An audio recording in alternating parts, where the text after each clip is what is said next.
I'm not sure if it was the cold biting wind outside or the eerie feeling that crawled up my spine as I trudged through the deserted streets, but something felt off about tonight's delivery.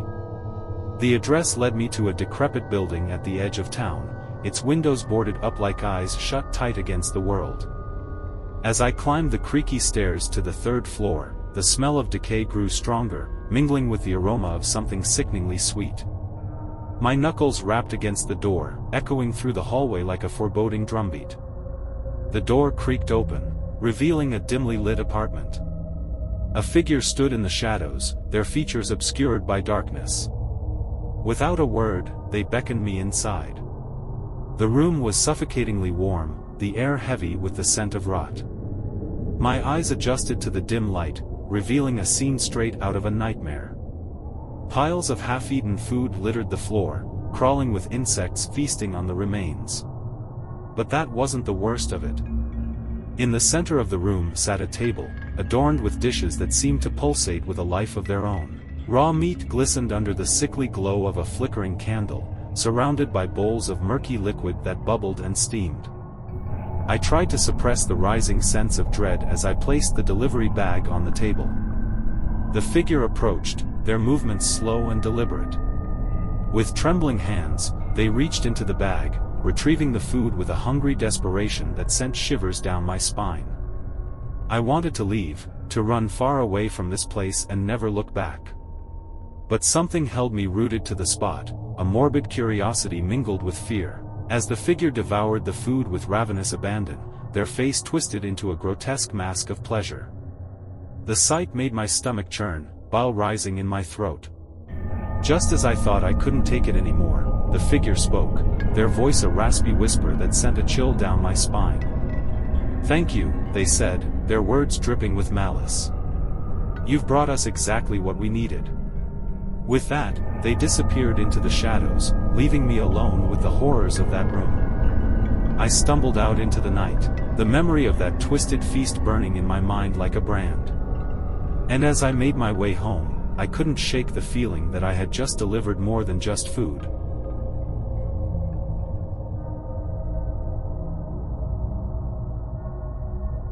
The knock on the door came unexpectedly, shattering the silence of the night like a thunderclap. Startled, I glanced at the clock, 2:37 a.m. Who on earth would be delivering food at this ungodly hour? I hesitated for a moment, my hand hovering over the doorknob. It was late, too late for a delivery, but curiosity gnawed at me like a persistent itch. With a sigh, I unlatched the door and pulled it open, revealing a hooded figure standing on my doorstep, holding a large bag.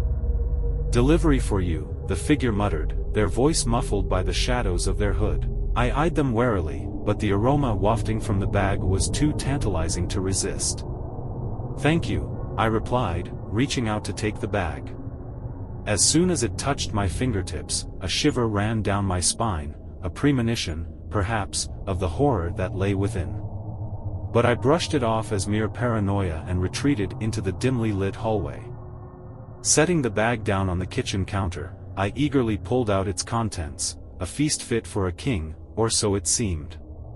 But as I inspected each dish, a creeping unease settled over me like a suffocating fog.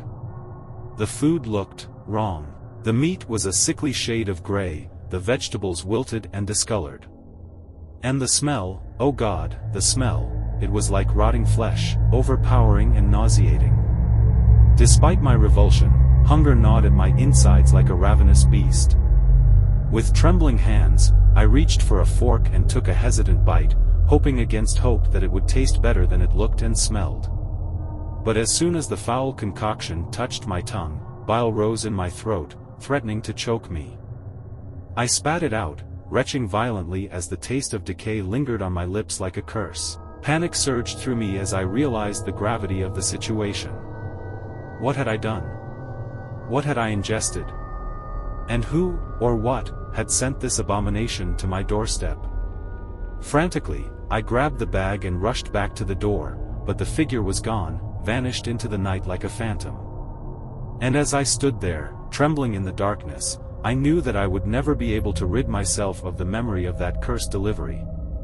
For I had tasted the darkness that lurked in the shadows, and it had left a bitter aftertaste that would haunt me for the rest of my days.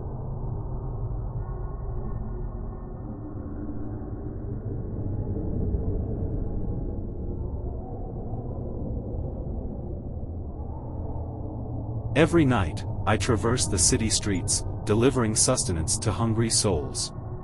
But tonight, something feels different. Something feels off. As I make my rounds, the air grows thick with an ominous tension, as if the darkness itself is watching, waiting. I try to shake off the feeling, focusing instead on the task at hand, the next delivery. The address leads me to a dilapidated building at the edge of town, its windows shattered and its walls coated in layers of grime. Instinct tells me to turn back, to flee from whatever lurks within, but duty compels me forward. I climb the creaking stairs, each step echoing in the empty hallway like a mournful lament. At last, I reach the door, a door that seems to radiate an aura of malevolence, as if it were a gateway to another realm. With trembling hands, I knock, the sound reverberating through the silence like a death knell. For a moment, there is no response, only the hollow echo of my own heartbeat. Then, slowly, the door creaks open, revealing a figure cloaked in darkness. They beckon me inside with a gnarled hand, their eyes gleaming with an unholy light. I step into the gloom, the air heavy with the scent of decay and something else, something sinister. The figure leads me to a table, upon which sits a feast unlike any I have ever seen. Raw meat glistens under the flickering candlelight, surrounded by bowls of viscous liquid that seem to pulse with a life of their own. The sight makes my stomach churn, bile rising in my throat. But before I can flee, the figure speaks, a voice that seems to emanate from the very depths of the abyss. "Deliver the package," they command, their words dripping with malice. "Deliver it to those who hunger for more than mere sustenance." I nod, my tongue feeling thick and heavy in my mouth. With trembling hands, I reach for the package, a parcel wrapped in blood-red paper, its contents hidden from view. As I turn to leave, the figure's laughter follows me like a curse, echoing in the recesses of my mind. I stumble out into the night, the weight of the package dragging me down like a stone. With each step, I feel as though I am descending into madness, into a darkness from which there is no escape. And as I deliver the package to its unknowing recipients, I can't help but wonder, what horrors have I unleashed upon the world? What darkness have I invited into our midst? For I am but a pawn in a game far greater than myself, a game played by forces beyond human comprehension. And in the end, I fear that we will all be consumed by the darkness that lurks within us, waiting to be unleashed upon an unsuspecting world.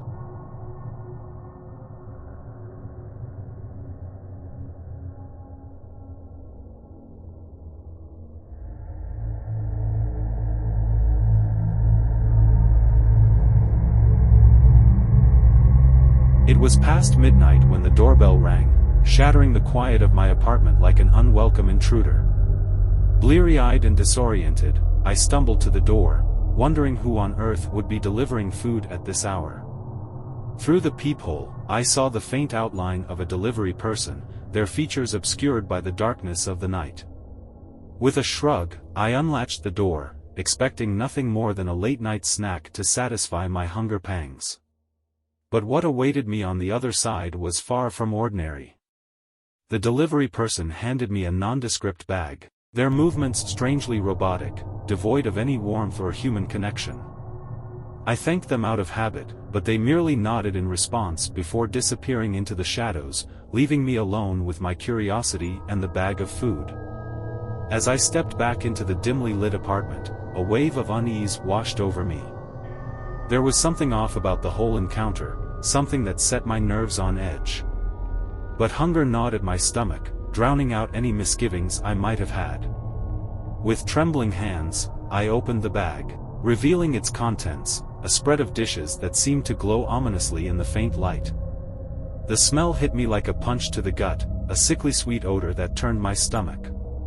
Despite my growing sense of dread, I forced myself to take a bite, hoping against hope that the taste would be better than the smell. But as soon as the foul concoction touched my tongue, I knew that something was terribly wrong. The food tasted wrong. It was as if every bite was laced with poison, each morsel leaving a bitter aftertaste that lingered on my tongue like a curse. I gagged, retching violently as bile rose in my throat. Panic surged through me as I realized the gravity of the situation.